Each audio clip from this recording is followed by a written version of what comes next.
ஆண்டவர் இயேசுவின் நாமத்தில் உங்களை வாழ்த்துகிறேன். ஏசாயா 26 அதிகாரம் 8 வசனம்.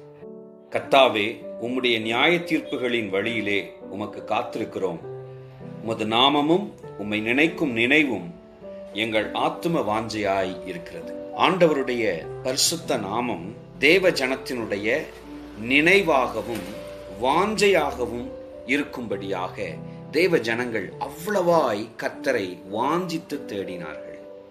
நாம் எவ்வளவாய் கர்த்தரை வாஞ்சித்திருக்கிறோம் என்பதை சற்று ஆராய்ந்து பார்த்தால் நலமாயிருக்கும். அவருடைய நியாயத்தின் வழியிலே நடந்து அவரையே நாம் எப்பொழுதும் நினைத்து வாஞ்சிக்கிற ஒரு இருதயம் நம்மில் காணப்பட இந்த வசனம் நம்மை உற்சாகப்படுத்துகிறது. கர்த்தரை நினைத்து அவருடைய வழிகளில் நடப்போம், ஆசீர்வதிக்கப்படுவோம். Praise the Lord.